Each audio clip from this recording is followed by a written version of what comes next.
to Jerry and Erica back to form a panel for your Q&A session based on all the material they have presented to us. So we have a question here from Nigel Pugh around community woodlands. I'll just bring it up here. It's getting lost in my list of things here. Now, I'll start with Sarah Ailing, and we'll come back to Nigel. Really pleased to see connectivity of woodlands as an outcome, but how can we ensure that the need to do this is balanced against the need to also connect with other habitats and other ecosystems? So I guess it's the question around how does the National Forest fit into the even larger ambitions around nature recovery networks? Absolutely, absolutely. That's a really good question. The evidence pack which Jerry mentioned was the beginning of our evidence base for the National Forest, and there's a huge amount of information in there on connectivity and biodiversity. The next stage we're at the moment in talking about the National Forest and designing the National Forest is what do those outcomes really mean as a definition for everybody to be able to understand. And the connectivity question is one that we really want to come out and talk to people about, hence seminars and webinars happening at the moment on what does connectivity mean. We have the UKFS standards, which obviously the right tree, right place, and concern all sorts of areas that we need to consider.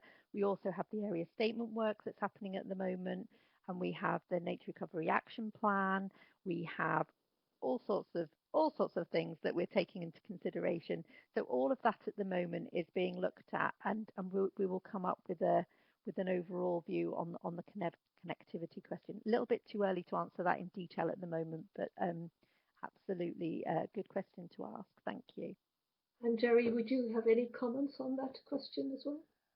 Yeah, no, I think that the secret here is that new woodland creation needs to be of habitat matrices. So technically, new forestry needs only to be 20% tree cover to meet the definition of a forest.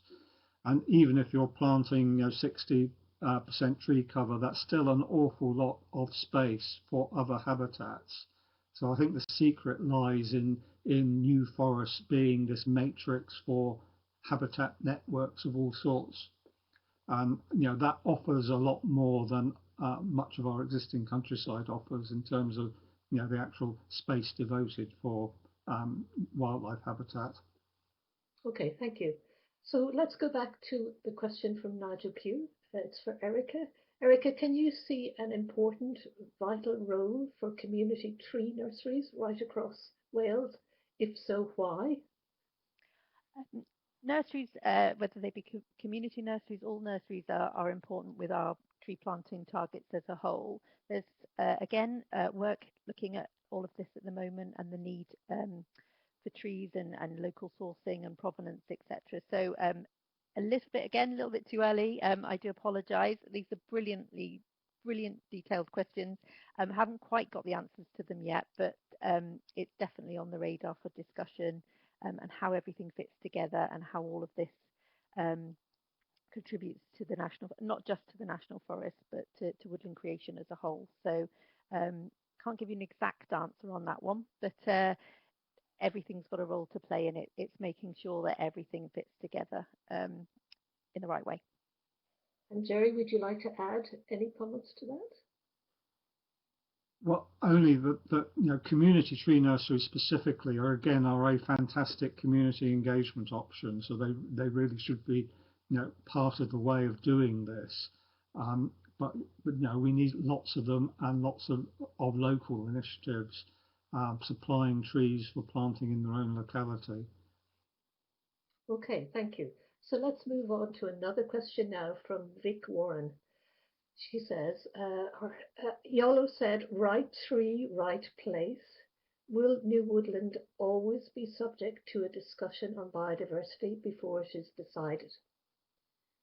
Who would like to respond to that one?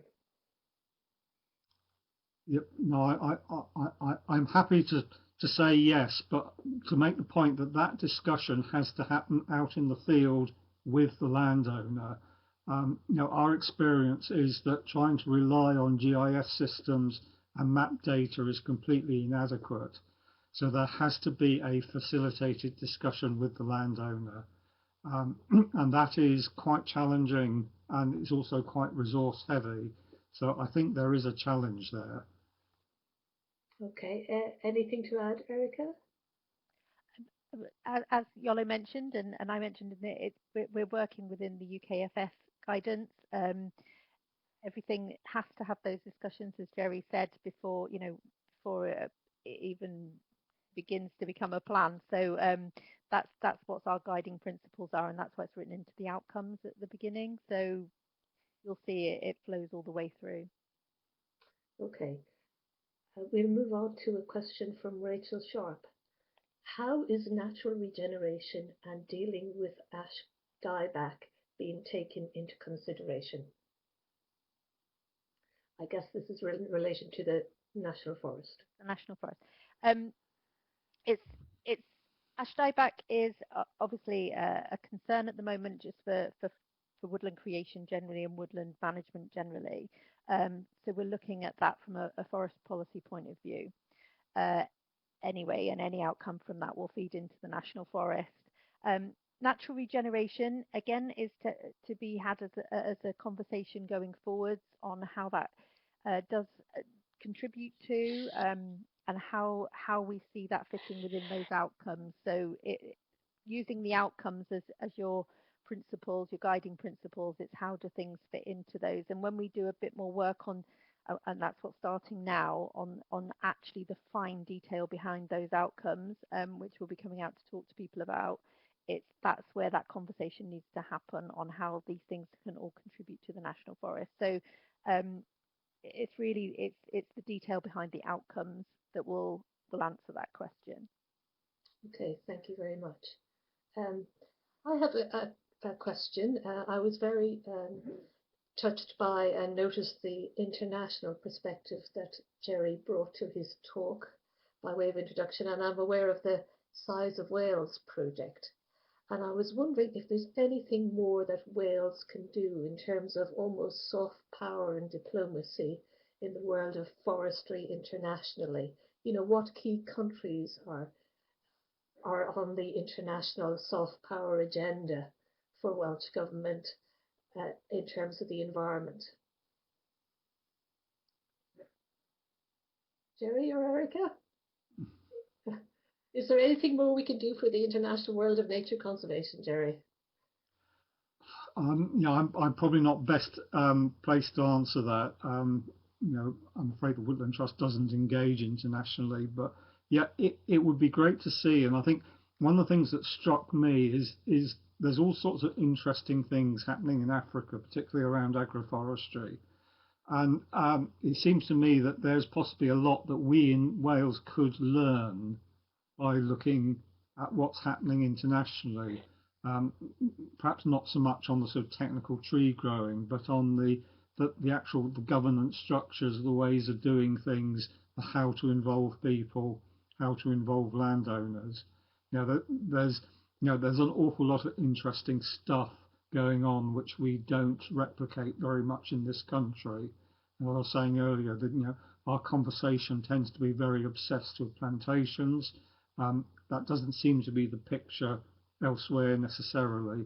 So I would be very interested in looking at that, yes, but from a perspective of what we can learn and what we can experiment with as a result of the successes people have had elsewhere.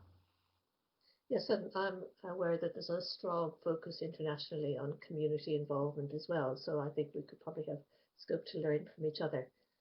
Anything else on the international perspective from Welsh Government? I think building on the Size of Wales programme, the work we're doing in Mbali in Uganda is fantastic. And, there's lessons to be learned from that programme that we can definitely pull into the National Forest and look at what they're doing and just see how we can learn lessons from them as well. So it's a real opportunity there. Okay, thank you.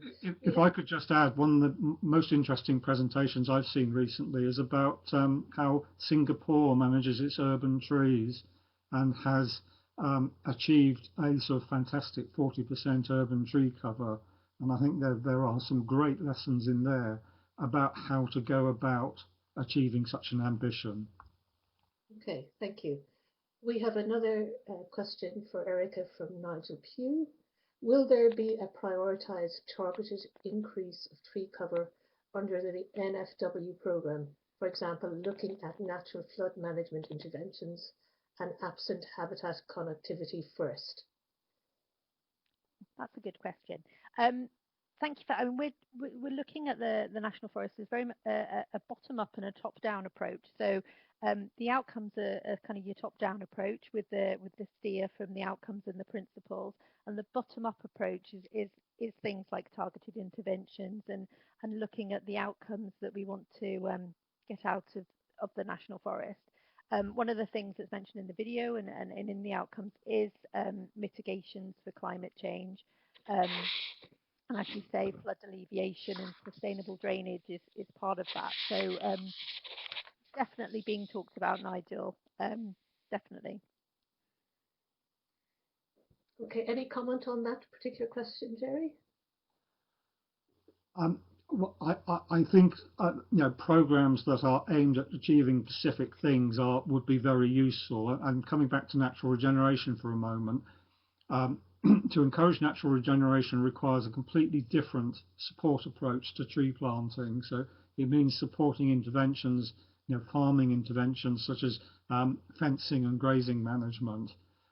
So having a package that was specifically designed to do that, I think would be very useful. And of course that can better deliver some particular outcomes, such as sort of nature-based flood management projects. They're better delivered by creating woodland in that sort of way than by traditional plantation creation.